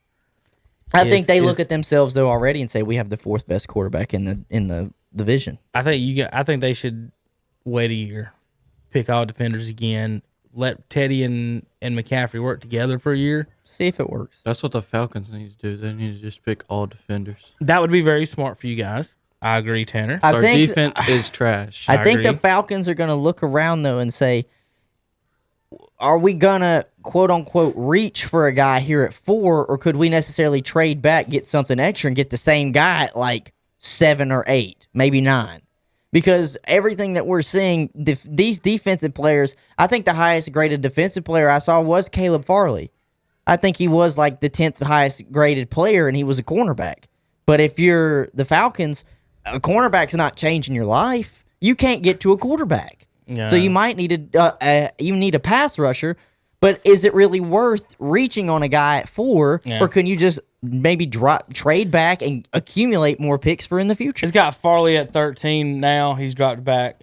He had back surgery. Let him keep falling and let Washington pick him up. I'll be the happiest son of a gun around. Our defense is loaded. He had knee surgery a few years ago, and he didn't play last year. So there's a lot of questions popping up around him and his availability and health. He's got all the tools it takes, though, if he learns the NFL game to be a number 1 corner. We've got Washington taking Mac Jones on this one. Do what? What school did he play? He went to Virginia Tech, but he's from Maiden. Oh, yeah. They got us taking Mac Jones. Mm-hmm. I like Mac Jones. I do, but No way in hell. But here's the thing. Pick him in the second round. Who's going to be picking between them? But no, here's what I'm thinking. Is that right, though? I don't think he falls that far. Oh, you don't think he falls that No, far? I think New England snags him. Y'all are so quarterback happy. Why would New England do that? What do you mean? Why would if Bill Belichick wants to win now, he's not picking the 5th quarterback in the first round after signing Cam Newton. He's picking a defender or a wide receiver. But I don't know. A lot of people think he takes Mac Jones at 15. I would bet a lot of. I'll bet money on it. Now I'm not saying that he's going to, but I'm serious. I don't think Mac Jones falls to 19. They might. I don't think he does. This one, I think somebody's going to take a shot on him. Devontae Smith at 15. Jeez, man, they got him falling that far. I've seen a lot of people say he'll go top 10. It's got Jamar Chase. It's got Waddle ahead of him going to the Eagles. Yeah, and Jamar Chase is a really good wide receiver too. They probably have him in front of them somewhere. Chase was at 6. 6 to Miami. Mm-hmm. I figured. Detroit Pitts, I don't see that. Even though that would be the most Detroit thing to do is pick a tight end and not have any. Well, I guess Goff would be okay with that. But say they can get no defense. Yeah, but you know what that would be to me? Megatron in Detroit. Waste of talent. It's got Denver picking a linebacker. What if Denver wants? That's what's like. What if Denver they need a wants quarterback Mac Jones just as much as anybody else? Well, here's what I think. If Mac Jones gets to y'all, what reason would there be for him not to get back to you in the next round? Who would be drafting him then? If you guys say, maybe the Bears. You know what I mean? Like, what danger? What I'm getting at is what danger is it? Is if you get Mac Jones gets to 18, and you're like, okay, I could pick the 5th best quarterback by our scouting department, or I could pick the number 1 linebacker and have a starter now. Tell me who picks after us. Because there's only one team I'm thinking of that might, maybe the Saints. Bears pick after you. It's got wide receiver. Colts just got whatchamacallit. Wentz. They don't care. Everybody picks after you's a playoff team, except the Jets. No, the Jets are at 23. They probably won't. The Saints are in there. If Yeah, they're they not need sold on Jameis or Taysom, they could really use a quarterback on the Steelers, cheap. Jaguars, Browns, Saints, Ravens, Packers, Bills, Chiefs, I feel like and Bucks. New Orleans. Well, hold pick on. What's a to keep the quarterback. Raiders from doing it? Everything I hear, they're never sold on their Derek Carr. They're always looking to move off Derek Carr. Raiders, it's got cornerback. Well, they need JC help. Now they Horn need from help. South I'm just Carolina. saying. It would not surprise me for Gruden to do something like that. You know, something crazy. What you're saying though is I also have to try and trust and believe that maybe one of these teams that didn't take a quarterback in the first round, who kind of need one, a la Panthers, don't just swing on Mac Jones in the second round because he's got to make it all the way back up to us at pick like 50 something. What's 18 plus? The next one's got you guys taking a linebacker from Kentucky, but there is no other quarterback between those. I did look. Nobody even talks about Kyle Trask or Kellen Mond coming out. I don't even like Kellen Mond out of A&M, but Let's see if I can find the next quarterback. next quarterback probably ain't 3rd round, 4th round. Because if people are that low, that's what I'm saying.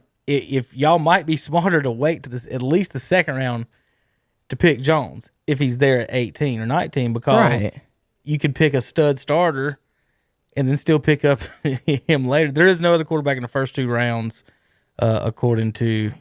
It's got Chaz in the second round to Pittsburgh. They lost Bud Dupree. They need a linebacker. They do need a linebacker. It does got Chaz in the second round to Pittsburgh. It does not have Sage up that high yet. I think Sage will end up being one of those players like, again, listen, the possession receivers don't. I like Sage in Washington. Right. The possession receivers don't jump off the charts, but when they meet him, the kid's a genius. He's smart. He's great looking, nice kid, 6'4", catches everything you throw him. You know, yeah, he might not be Randy Moss, but I don't think it's a mistake to pick him at all. No, it probably isn't at all. Think about him running those comebackers in New England. Oh, yeah. Even though, I mean, not with Cam throwing them, but just anybody, you know, that's what they like to do. I mean, as of right now, Florida's Pro Day is going on. And so that's what I wanted to see it, but I just wanted to see how Kyle Trask is going. You mean find out where he's at? No way. The revenue hunter, let's see, NFL draft position rankings. Okay. The revenue you was asking about UConn, I found that for you. UConn men, $6 million, the women 4.5 revenue.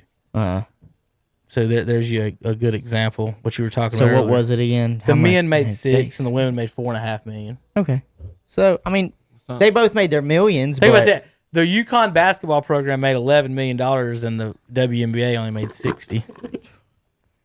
I would say this. Adam Schefter just tweeted out too. Well, it was 4 hours ago. I don't know if you saw it, but he's talking about Caleb Farley, how he missed his pro day due to his back procedure, but his most recent 40 on March 5th, 4.28.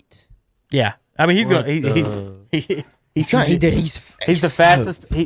Tanner, probably he's the fastest kid person I've ever seen in high school, and I can easily say that. And you've seen some fast people in Cleveland County. He is the fastest I've ever seen. Game speed.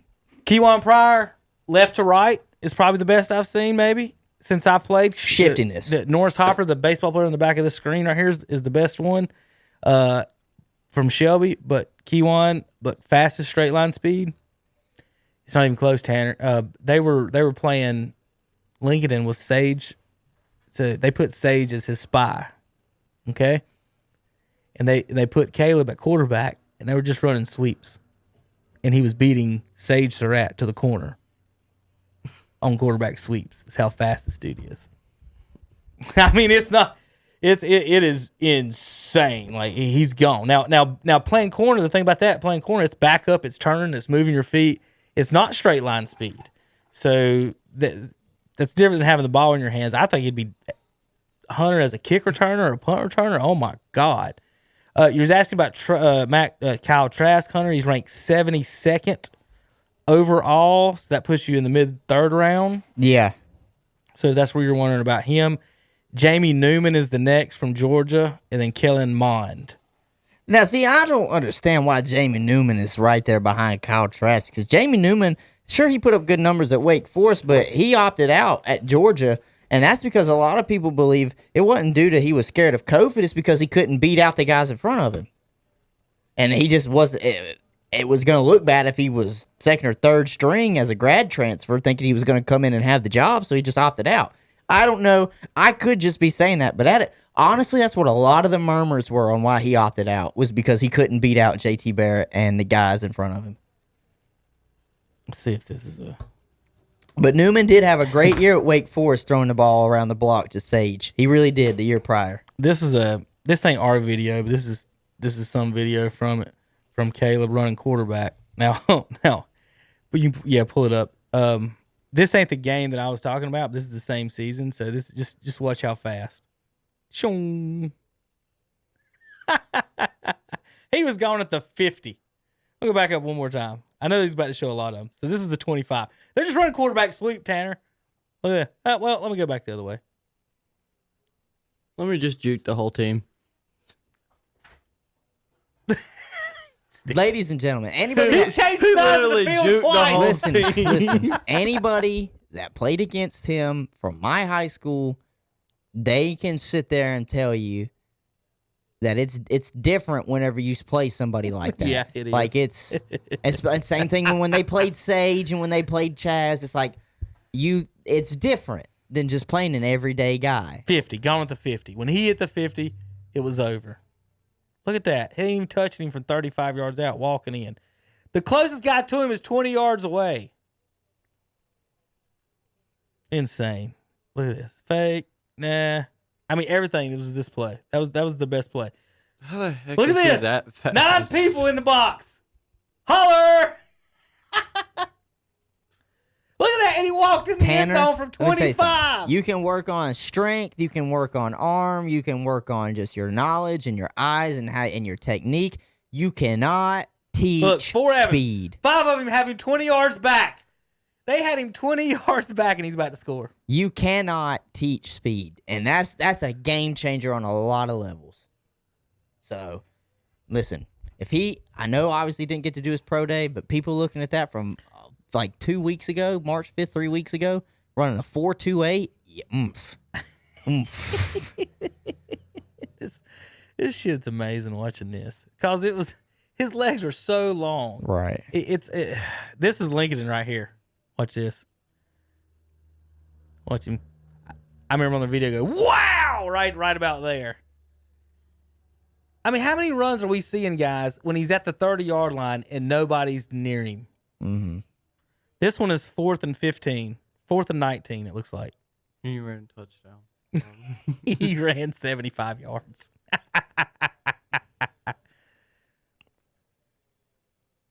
That dude thought he had the angle, too. What's That's his what farthest sucks. run, though? Oh, yeah, I don't know. Who knows? Yeah, that dude thought he had that. But that's a game changer. At the high school level, not to mention, I mean, college level, you got guys with speed everywhere. But at the high school level, that's a game changer. Well, it was 65-47 was the game. That was the score in that Lincoln game. Here it is, part 2. Oh, we had it in 2 parts because when you score 67 to 100 points, Hunter, is in 2 parts. But this is some of our footage from it, and it was just an amazing football game. Watching him take off, and I think he had like 300 yards rushing that game from the quarterback position. Speed, long. He runs like a gazelle, is the way they say it. Long legs. Anything else, Hunter, coming across the boards today? Nah, I'm just looking. I'm hoping looking we'll have right some now. Bristol dirt. Don't start till 4:18. I had something that was interesting. With Snoop Dogg traded he traded a $30K car for a rookie Kobe card. Was that you that told me that, or Andre's telling me? Somebody told me that before. Did you tell me that the other day? There's the trucks Yeah, I saw that picture. where they Other than that, I mean, Kyle Shanahan came out and basically said they are keeping Garoppolo. He believes they can win now with him, but they are excited to have a quarterback learning behind him, essentially cementing that they are taking one at 3. They're taking one at 3, but they're holding on to Jimmy. So go ahead and write down the 49ers will not win it this year. No, probably not this year. Every team. As far I'm a Browns fan. Every team that picks a quarterback in the first round, you're not winning the Super Bowl this year. So that's good for us. Right. So the more the merrier. That's fine. If 5 teams pick a quarterback, that takes out 5 already. So now we're down to 1 out of 25 teams. Hey, y'all keep sure. Go ahead, New England. I want every team in the AFC to pick a quarterback. Just write it down. They're taking a quarterback. Which one it is? I couldn't tell you. But I'm leaning Justin Fields. That's who I'm putting down. You think they traded up? I think they traded up. They're going. It's Justin a weird Fields spot at 3. to trade up to 3 if you don't know who the other 2 are picking. Right. Like, would you trade up to 3 this close before the draft? I think that's what a lot of people were saying is, why didn't you do everything in your power to get to 2 if it wasn't cemented that the Jets know who they're taking it to? Right. You have to. If you call the Jets and say, well, we want to get to 2, and they say, no, we're going to draft a guy, then you know. All we got to do is get to 3. Well, then I got to get to 3 if you guys are going to take Wilson, because then we'll take one of the others. it'd be weird trading up to 3 right now and not knowing. Right. I think they got turned down at 3. 2. I think 3 is between between Justin Fields and Trey Lance, and I think they're going to go Justin Fields. Okay. All right, folks. Thanks for tuning in. We're going to go watch basketball and dirt track racing and listen to it on KTC. For Tanner Halbert, Hunter Yancey, I'm Kevin Hastings. We'll see you next time. Shock Joxx!